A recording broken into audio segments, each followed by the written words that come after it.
Pertama adalah membangun sebuah pusat di mana peradaban akan dibentuk nantinya di sana. Jika sebuah tempat sudah memiliki bangunan atau tempat untuk mendidik putra-putri, maka jalan akan terbentang luas. Negeri telah dimiliki, tanah telah dikuasai. Maka fatrah 10 tahun di Mekah ditarik ke Madinah, sehingga para ahli sejarah mengatakan arduna aqidatuna, tanah adalah merupakan akidah. Maka oleh sebab itu membela tanah, membela negeri, membela sejengkal tanah yang kita hidup membumikan Islam, dan akidah adalah merupakan bagian dari akidah tersendiri. Jamaah rahimakumullah, Rasul sallallahu alaihi wasallam setelah membentuk tempat yang menjadi senter peradaban, lalu membentuk muakhah bainal muhajirin wal ansar, persaudaraan yang kental dibina antara orang muhajirin dan ansar. Bayangkan mereka yang telah membaiat Rasul, dan disebutkan di dalam ayat Al-Quran, innal ladzina yubayi'unaka innama yubayi'una Allah yadullah fawqa aydihim faman nakatha fa innama yankuthu li nafsihi wa man awfa bima ahada alaihi Allah fasayu'tihi ajran 'azima. Sesungguhnya orang-orang yang membaiat engkau wahai Muhammad, sesungguhnya mereka membaiat Allah, tangan Allah berada di atas mereka. Barang siapa yang mencederai isi baiat, maka dia telah mencederai dirinya sendiri. Dan barang siapa yang menunaikan baiat itu dengan sempurna, maka Allah akan memberikan pahala yang sangat besar karena janjinya telah ditunaikan. Jamaah rahimakumullah, orang-orang Ansar memberikan kepada orang Muhajirin akan segala sesuatu yang dimiliki, padahal mereka lebih membutuhkannya. Tapi didikan Nabi kita sallallahu alaihi wasallam dengan kemuliaannya mampu mengatakan kepada diri mereka bahwa aku tidak butuh dan saudaraku lebih butuh. Apakah yang seperti ini berbeda jauh dengan keadaan umat pada dewasa ini? Bayangkan, kita hanya dengan kepentingan yang sedikit saling gontok-menggontok. Perdamaian bagi kita adalah peperangan, dan peperangan yang anehnya menjadi sebuah damai bagi kita. Sebuah tata cara melihat yang terbalik. Terkadang musuh yang ada di luar Islam tidak kita lihat musuh, malah saudara sendiri kita anggap sebagai musuh. Apakah ini pemeluk daripada umat Muhammad?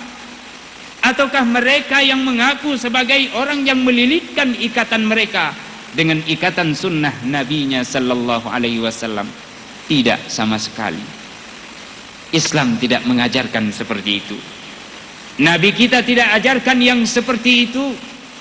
Nabi kita sallallahu alaihi wasallam mengajarkan kepada kita dua hal. Taraktu fikum amrain ma in tamassaktum bihima lan tadillu abada, kitab Allah wa sunnati. Aku tinggalkan dua perkara. Dua perkara inilah yang jika kalian berpegang teguh kepadanya, maka sungguh kalian tak akan pernah sesat selama-lamanya. Kitab Allah dan sunnah daripada diriku, sunnah Rasul sallallahu alaihi wasallam.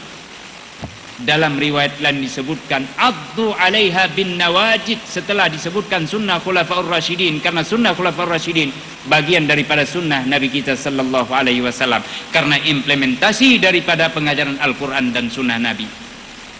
Kita bisa ketahui itu ketika kita lihat sunnah-sunnah mereka semuanya. bagaimana mereka terdidik dalam ranah persatuan yang hebat. Ada kelompok mereka yang ikut dalam peperangan, air tidak ada, cuma sedikit. Ketika mau minum diserahkan sama temannya, temannya kasih ke temannya, temannya kasih ke temannya, sampai akhirnya tidak ada yang memulai minum dan mereka semuanya punah, sirna, lenyap dan meninggal dunia. Berita ini didatangkan kepada Rasulullah sallallahu alaihi wasallam. Rasul mendoakan kepada mereka. Sungguh sebuah pengajaran dari Nabi kita sallallahu alaihi wasallam untuk saling menghargai di antara sesama dan memegang teguh perdamaian, toleransi serta persatuan dari umat ini. Karena jika tidak ada persatuan, umat tak akan pernah menguasai dunia ini. Jika tidak ada rasa persaudaraan, Allah tidak akan berikan negeri dan dunia ini diwarisi oleh kita saat ini. Sungguh jamaah rahimakumullah, persatuan akan terwujud jika kita mampu berpegang di atas akidah. Lalu akidah akan melahirkan kepada kita persatuan. Maka oleh sebab itu Bapak Gubernur yang mulia, di masyarakat Aceh ini ada satu yang bisa membuat mereka terus damai. Kata orang-orang dalam pengalaman kami berdakwah di beberapa tempat, jangan pernah siapapun mengusik pelaksanaan syariat Islam di Aceh, karena itu adalah otak perdamaian di Aceh ini. Jika ini diusik, maka rakyat Aceh akan merasa tersakiti. Walhamdulillahirabbil alamin, pemerintah telah memberikan kepada kita itu. Kalau ini sudah diberikan, maka hilangkan segala hal, kembali kepada syariat ajaran Nabi kita sallallahu alaihi wasallam, maka kita akan warisi dunia. Lalu musuh kita adalah orang-orang yang hendak menjatuhkan syariat ini.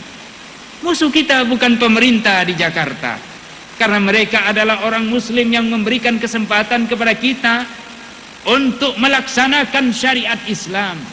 Musuh kita yang harus diketahui adalah mereka yang hendak menghina Nabi kita, menjatuhkan legitimasi dari apa Al-Quran ini, serta membuat persatuan kita terkojak-kojak dan tercabik-cabik. Musuh kita adalah yang akan menjajah perekonomian kita. Musuh kita adalah mereka yang hendak membodohi umat ini. Pertama dan yang utama adalah akidah. Yang kedua adalah persaudaraan. Yang ketiga adalah berikan ilmu dan pengetahuan kepada umat ini. Maka umat ini akan berada di atas sunnah Nabi kita sallallahu alaihi wasallam.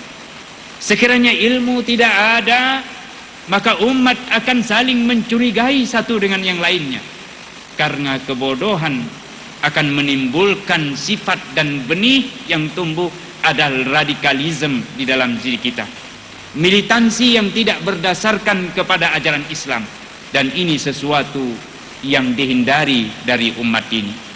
Padahal Al-Quran sudah disebutkan bagaimana membuka ilmu di dalam Al-Quran.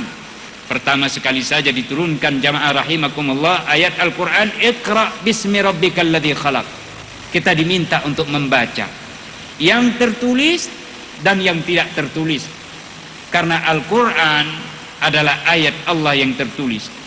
Semesta raya ini adalah ayat Allah yang tidak tertulis, al-ayat al-kauniyah.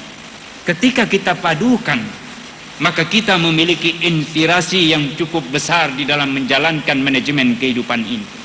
Kita ambil contoh, setelah Allah menyebutkan yarfa'illahu alladhina amanu minkum walladhina utul ilma darajat, Allah akan meninggikan orang-orang yang beriman, iman duluan, kemudian ilmu pengetahuan, ilmu agama, ilmu alam, ilmu eksakta, ilmu ekonomi, ilmu kesehatan, semuanya harus dimiliki dan dikuasai oleh umat ini, sebagaimana yang pernah terjadi di dalam sejarah umat Islam, dan mereka mewarisi dunia.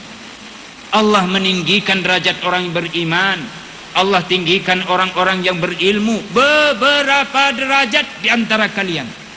Maka Al-Quran kasih tahu kepada kita ilmu. dan ilmu yang tidak dikuasai oleh orang Arab pada waktu masa Nabi hingga sekarang dikuasai oleh orang-orang Barat dan musuh-musuh Islam. Kita ambil contoh. Al-Quran menyebutkan